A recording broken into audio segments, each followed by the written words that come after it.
Today, Polychampions brings you a 3v3 replay review featuring coordinated teamwork to attack and defend, planned cannibalization of cities, and effective use of sharks. Actually, there's a lot of sharks. So many sharks.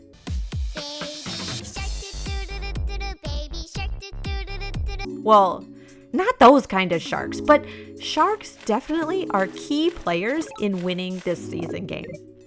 Okay, let's watch the replay and keep your eye open for sharks. Hello, I'm eSpark. I'm leader of the Arctic Wolves, and with me today is Mindphase. I'm Mindphase. I'm a co-leader of the Lightning team in Polychampions, and I played a 3v3 season game on Archipelago. So you're in the east as Imo. Your teammates on the Thundercats are Bogdanifist, the Swamp Aquarion, and Gimli is the Hoodrick in the west. Your opponents from the Sohei team are Kazimoto, the Katsali in the north, Papa Nerb, the Chinchi in the south, and Anton Tam, the Imo with the skin, in the middle of the map. Okay, I'll start with myself. So this is maybe a bit counterintuitive, but I start off by going eastwards, and why that is because right here I see the shoreline, which means there's a land tile here, and because of the fish, there's fishes here, so there might be a village around here. But what's most important is that I want to reveal the lighthouse, because my capital only has one fish, so I need the lighthouse for a workshop. So that's why I go east immediately. Then we can just see it's just regular starting moves from the other guys. Fishing first, because you know it's an archipelago map. You wanted to get on the water. Yeah, the opponents go philosophy. Oh, who went philosophy? The enemy Imo. Nice. Yeah, you can see their resources are a bit spread, so their capital has a fishing workshop, but their second city doesn't. So here we take fishing and we capture with the Aquarion, and then we get a massive explorer right here. So it instantly meets Katsali, and it also meets Imo, and on the last move it meets Hoodrick. Wow, very useful explorer. Lots of stars. Yeah, so we have 13 stars, and well, with that we could have upgraded our capital maybe, but we decided to save it, which is for something we'll see next turn. We'll see what you're saving it for. Okay. Oh, Hoodrick went fishing instead of hunting. That's the archipelago map. Yeah, exactly. Yeah, we have 2 workshops with fishing, and as you'll see later, we can connect through this, so we can connect all cities to our capital. So yeah, I personally really fan of just getting on the water quickly in archipelago. Yeah. So then here, we first take an explorer. Yes. And once again, we get the meat on the very last move of the explorer. So it shuffles around a bit, and then on the last move we get the stars. Okay. Which lets us get the workshop with the lighthouse. Yep. And here's where the big thing happens. Sharks on turn 4. Whoa!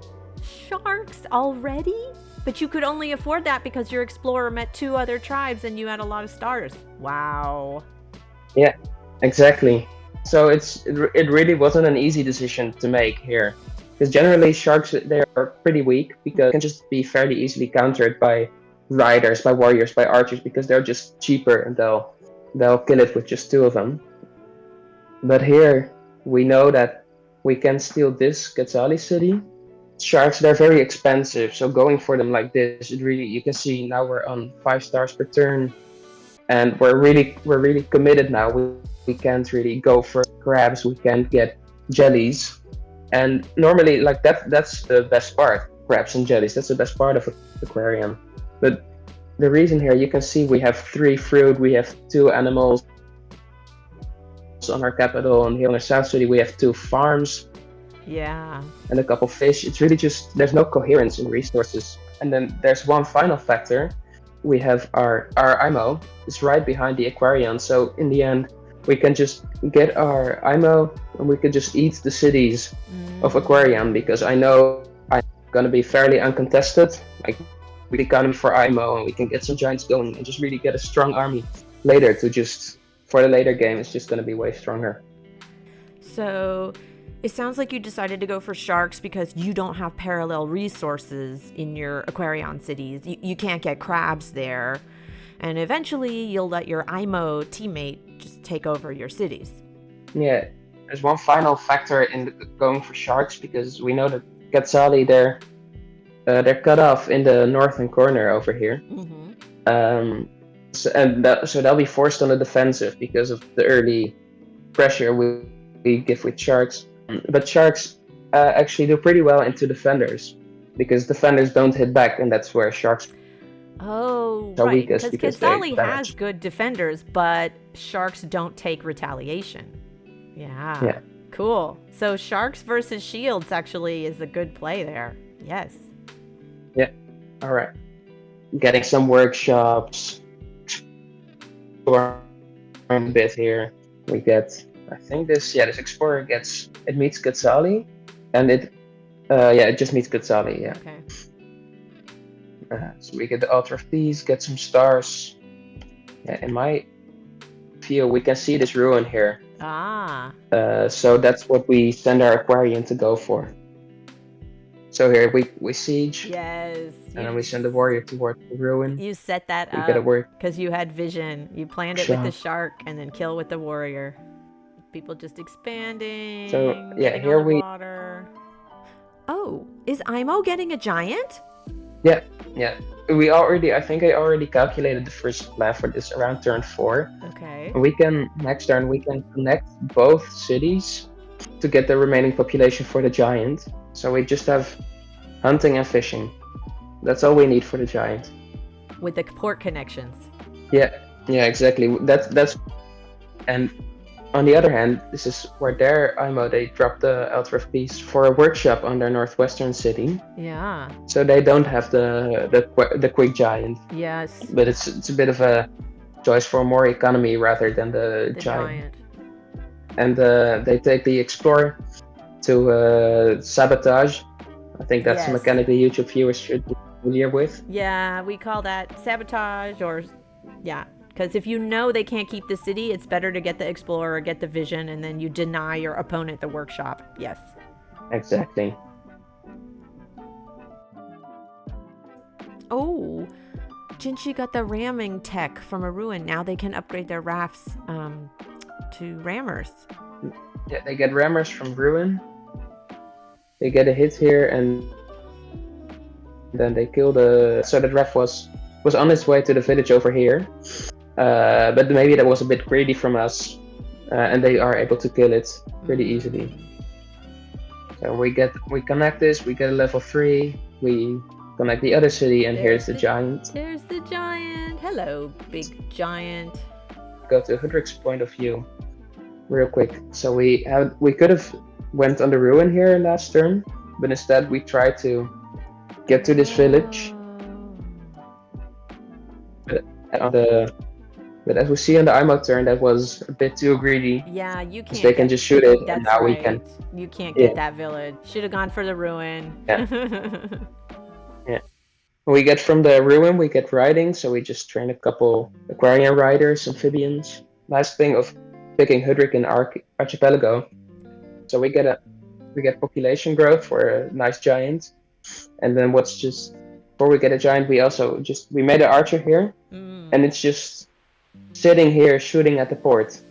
We're not gonna move it. Like it's a little watchtower that just hits everything that comes nearby.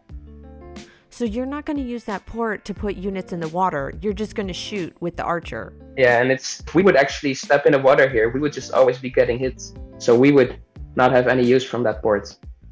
So that's just why. And also there's this little village over the land bridge. Yeah, are also really nice in helping to control that. Interesting area. Little land bridge. You don't see that too much with Archipelago. Yeah. Yeah. Here. There's the giant. That turn was great to get a quick giant. Using the monument for stars here. Yep. Yep. second Nice. port to get stars there. And we get ramming just so the tech is cheaper before capturing. We don't actually use the tech yet. Do you get ramming even though you don't use it, but you just knew because tech costs were going up? Why'd you go for rammers and not scouts? Because we already know that IMO went for scouts, and rammers, they just do well into scouts because they can one-shot them. Yeah. Nice star room for Quetzali, so they can actually get both decks in one go. Whoa. They got a star ruin and they got ramming and sailing. Whoa. Yeah. And I think they got sailing so they could make this move with the rammer. Yes. Just claiming a bit more ground. It's like a better position. Yeah, because they didn't even get a scout. They just moved the rammer into the deep water. Yeah, exactly. So here we actually make pretty crucial because to get vision we move the warrior first. Yeah. Quetzali got a wall. I totally missed that. I think that's like on turn 5. Whoa, I did not see that. So Quetzali has a wall. That makes your sharks less useful because even if there isn't retaliation, it's still like a very strong defense unit behind that wall. Yeah, exactly. Very hard to kill, but on this turn, so on turn 8, they make a warrior there. And because they make a warrior there, we could have sieged if we went with the rider first, because if we go with the rider first, we can hit with the rider, bounce out, then hit with the warrior, and hit with the 2 sharks, and we can siege their capital.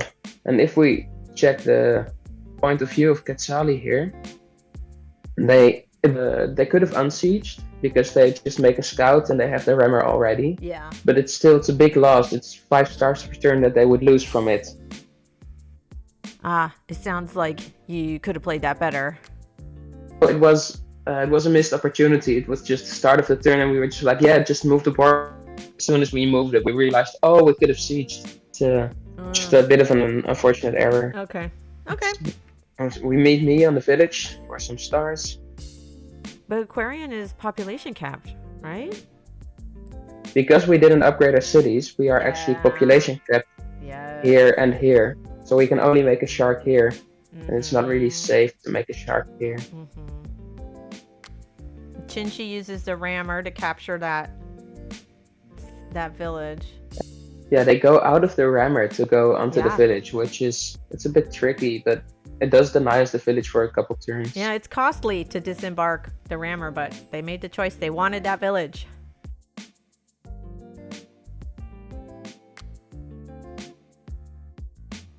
So here you can see the archers just trading, shooting at the things in the fort. And we get a rammer and we hit the warrior. And there's 2 juggernauts. Look at that. Wait a minute. Why did the juggernauts have a defense bonus? Yeah, the ruin was at the start of the turn. Aquatism from the ruin. Yeah. And I did actually, so just executing this like right after I woke up. I messed up the order. So I missed level 3 I could have done here. Oh, another missed opportunity. You could have gotten a 5-star. Yeah, but it's just. Yeah. But I just missed out on 1 star and I do it next turn. Yeah. It's not very costly. You'll get it next turn. Yeah. Yeah. And here they get climbing to siege. The pink IMO got climbing to move in. Yes. Yeah. And here they get a scout to hit our warrior, and that's pretty crucial because before, if it was 10 HP, so just rewinding to the start of the turn, it's 10 HP. We could hit with the warrior and then kill with the rider and bounce away with the rider.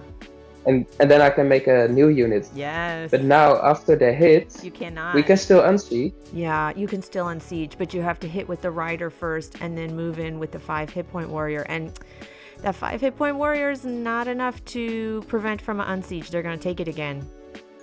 Yeah, exactly. So here you can see we just have some sharks sitting around. We do the unsiege. And here there's actually something, once again, using my vision, start of the turn. You can see IMO's capitals in the fog here. We don't have vision on it, but if we go to my point of view, we can see here that it's empty. So if we kill the raft with a shark, Oh, we you can can then use bounce the in? rider to You can bounce. Yes. Yeah, How are you going to kill it to bounce in your rider? or over here. Oh, the shark can reach. These sharks are being very useful. So yeah, we kill the raft, and then the rider hits, and it bounces in. That's great. The Juggernaut goes into the water, and we actually get the second giant here. So there's 2 Juggernauts coming in from the west, and 2 Juggernauts here coming in from the east. There's really going to be a lot of pressure on IMO. Here I get sailing, and I don't make a scout and I don't capture anything. But the reason I get sailing is for this raft to move, because it was here in the port. Yeah, and to move to the spot right here in the Aquarion city, I need to cross deep water. So that's why I get sailing to cross it. Ah. You didn't need the scout, but you needed the sailing just for the deep water movement. Yes. Exactly. Quetzalcoatl captures a third city, and they lose the scout, but they get a defender to siege that city. And then there's for us to keep it. Yeah. So they win it back, the city that was already theirs in the start. They took it back now. And they put a defender in the walled city. Yeah, so no more sieges now. Even with those sharks, you can't break through. Yeah. And it's here we realize that we're not going to break through Quetzalcoatl. So what we do is we keep a couple units around here just to make sure they can't push into us too much. But for the west, we're going to move our units towards IMO. So you're going to focus on the pink IMO in the middle, because you got the Juggernauts, you've got some giants, plus you still have the sharks, so you can just give up on Quetzalcoatl and put pressure on the middle IMO. Wait, why did that shark attack the warrior there? The reason we hit this warrior is because, as you see in my point of view, this makes it so I can land my Juggernaut and kill 2 units. So that's what we'll get to. Yeah, because the Juggernaut, even when it disembarks, it does the splash damage. Yes. Yeah. 2 step on the ruin now. The Juggernaut splash here to put pressure on. The other Juggernaut goes into the water. And here, so here's the double siege on Aquarion, like we discussed earlier. We're just gonna hand over the cities now. And because the terrain is flooded, our ships can just move. And they'll be a bit stalled, but they can just, so they don't have to go all the way around, but they can just go through. Flooded terrain. Ships can move onto flooded terrain for Aquarion. But this was the plan from the beginning. Aquarion knew they weren't going to last long, and that it was just going to be a matter of time before IMO, their teammate, comes in and eats the cities, because IMO can develop them. Yeah, that was the idea. Yeah. Cool. And we get the other giant to move in as well, so there's 2 giants right next to the city. We get a little upgrade for good measure, so capture the city. And IMO tries what they can. They hit a shark, they kill a shark, they get us off the village. Yeah, those pink IMO ships are hitting the Hudrick units and the archers. Yep. And so Quetzalcoatl takes it. They take the city back. But yeah, they can see that we are sieging here, but they can't do anything about it. So we just get a nice transit of the cities. And here we siege the IMO capital again. And I'm just gonna. I love how the sharks are really key players in this game. Yeah. Yeah, and here's, like, on this turn, you can see after Aquarion, it's just Gingy that plays. And so we can basically just plan the entire attack on IMO. So it's Aquarion, then Gingy, then our IMO. So then our Hudrick, then our IMO. We get 2 giants. There's a giant right next to this one that is going to siege. And so yeah, you can see the pressure is just piling on. IMO is getting attacked from Hudrick, from the other IMO. That's, again, turn order makes it so you can all coordinate and make it so IMO is, really in trouble. Yeah, exactly. And we get a Stars Ruin, so that lets us get both Forestry, and Forestry gets us a 3rd giant. So we get the Rammer to just get a scout up north. And here's the giant. And there's a nice little thing just to consider the late game. There was a forest here, which we you just saving it rewinded real for quick. a sawmill spot? Maybe markets later? Exactly. Yeah. Yeah, just in case, like we did feel that we were winning here, that the game is gonna be over soon, but we just took it like this. We had enough stars, so this just gets us the potential to get even more giants later with a sawmill and a monument maybe. Nice. Yeah, that's smart to think about in And here, advance where you want to put your sawmills or markets. yeah, we capture the IMO cities, we get some upgrades. Does Aquarion just have one city Right. left? Yeah. Yeah.